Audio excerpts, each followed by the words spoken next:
Good evening. You're probably going to be thinking, well, what's with this video? Well, hang on. Oh, geez, excuse me. Well, I was going to start my recaps of the Commonwealth Games, but I thought I'd hold off on that until after the World Series ended. So instead of Commonwealth Games, this video is going to be the 2022 season in review. 2022 Major League Baseball season in review. This I would believe they'd be the excuse me. There's gonna be a few of these coming, which I believe would be the 122nd Major League Baseball season. The new year began with the work stoppage due to the ongoing lockout that started in December. There's a few notes. January 9th, Rachel Balkovich becomes the first woman to hold a manager position, managing the New York Yankees minor league affiliate team, the Tampa Tarpons. Think of the team name. Almost what it sounds like. Just think of it. Yeah, it's weird. January 25th, David Ortiz elected to the Hall of Fame in his first year of eligibility. The only player going. March 10th, Major League Baseball and Major League Baseball Players Association and a 99-day lockout, agreeing to I don't even remember how long of a deal it was, but eventually got it worked out. It's 9 days after they failed to get a deal done. April 7th was opening day, which was delayed a week thanks to the ongoing lockout. May 10th, the Los Angeles Angels, Reed Detmers throws a no-hitter. One of a few.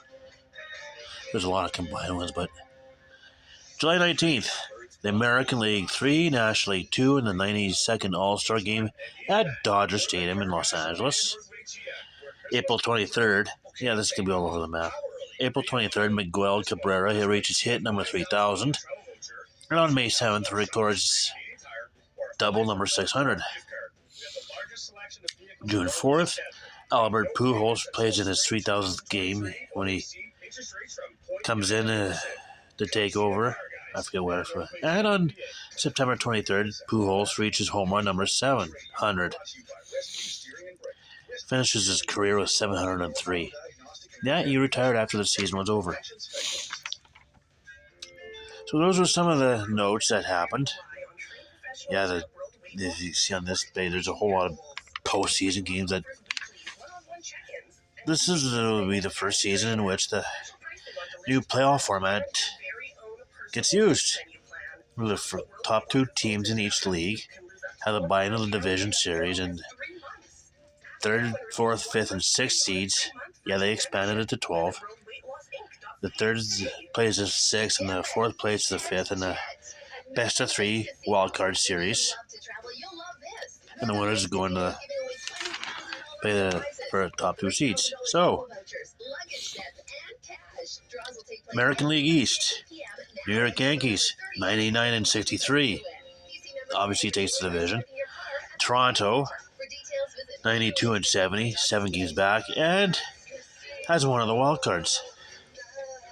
Tampa Bay goes 86 and 66, 86 and 76, 13 back, and has one of the wild cards.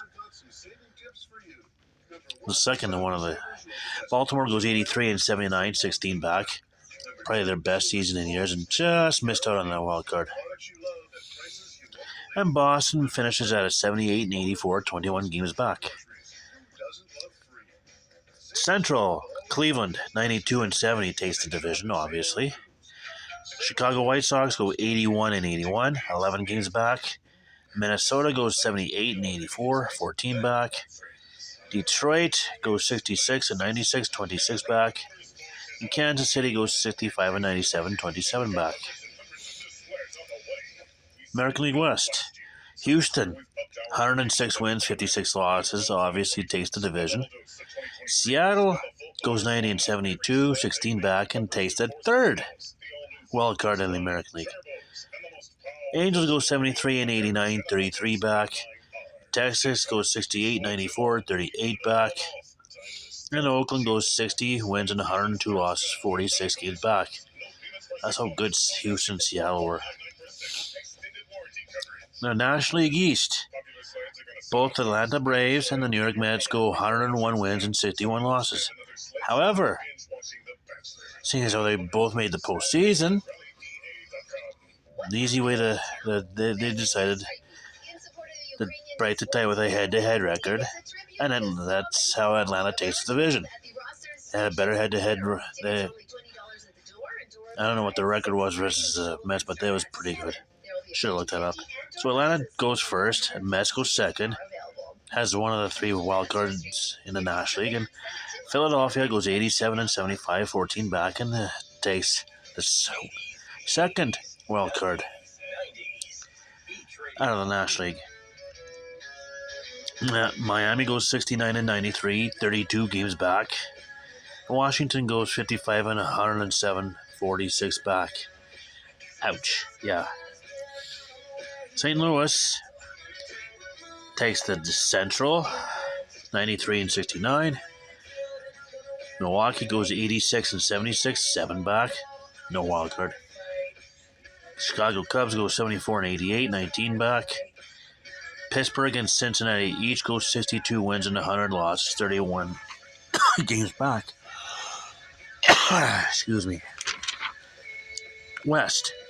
Dodgers, 111 wins and 51 losses. 111 and 51. That was a damn good season, but we gotta get to the postseason yet. San Diego goes 89 and 73, 22 games back, and takes the third wildcard spot. San Francisco goes 81 and 81, 30 back. Arizona goes 74 and 88, 37 back. And Colorado goes 68, 94, 43 back. So, there's your standings. Now for the wildcard series. I had teams that had the better record, had the home. They played the whole series in one city. So Cleveland versus Tampa Bay. All games were in Cleveland. And all games were at Progressive Field in Cleveland. So game 1, as I mentioned, in Cleveland. Cleveland 2, Tampa Bay 1. That was on October 7th.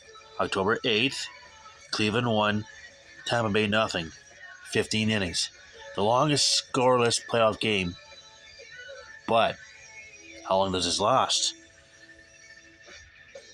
Stay tight. Seattle versus Toronto. All games are in Toronto or Rogers Center.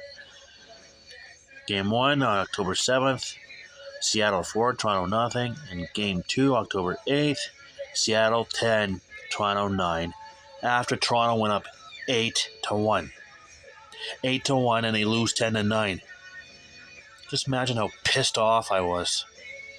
Yeah, I was furious. Anyways, moving right along.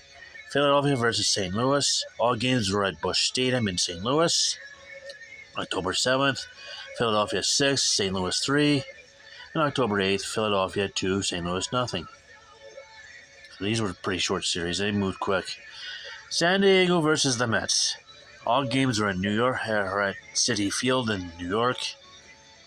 Queens, New York. Anyways, Game 1, October 7th, San Diego 7, Mets 1. Game 2, October 8th, Mets 7, San Diego 3. And October 9th, San Diego 6, Mets nothing. The only series to go 3, the full 3. Okay. Seattle versus Houston. We do it now in the division series. Seattle versus Houston. All Houston home games were at Minute Maid Park, and Seattle's home games were at T-Mobile Park. Yes, Seattle got a home game. Yeah, home game. Game 1, October 11th, Houston 8, Seattle 7. October 13th, Game 2, Houston 4, San Diego 2. Seattle 2, I'm sorry, not San Diego. And October 15th, Game 3, Houston finishes the sweep with a 1-0 win that went 18 innings. which now stands as the longest scoreless game in postseason history. Yankees versus Cleveland. October 11th, Game 1, Yankees 4, Cleveland 1. October 14th, Game 2, Cleveland 4, Yankees 2 in 10 innings. First of 2 rain-delayed games. October 15th in Cleveland 6, Yankees 5. Cleveland's home games were at Progressive Field, and Yankees' home games were at Yankee Stadium. Game 3, October 15th in Cleveland 6, Yankees 5. Game 4 in Cleveland, October 16th, Yankees 4, Cleveland 2. And October 18th in New York, Yankees 5, Cleveland 1. And there was that second delay there. San Diego versus the Dodgers. All home games. Dodgers home games were at Dodger Stadium, and San Diego's home games were at Petco Park. Game 1, October 11th in LA, Dodgers 5, Padres 3. Game 2 in LA on October 12th, Padres 5, Dodgers 3. Game 3 in San Diego, October 14th, Padres 2, Dodgers 1. And Game 4, October 15th in San Diego, Padres 5, LA 3. After the League Championship Series, we'll get to that. Atlanta versus Philly to round it out. Philly's home games were at Citizens Bank Park, and Atlanta's home games were at Truist Park. Game 1, October 11th, Philadelphia 7, Atlanta 6 in Atlanta. Game 2 in Atlanta, October 12th, Atlanta 3, Philly nothing. October 14th, Game 3 in Philly, Phillies 9, Atlanta 1. And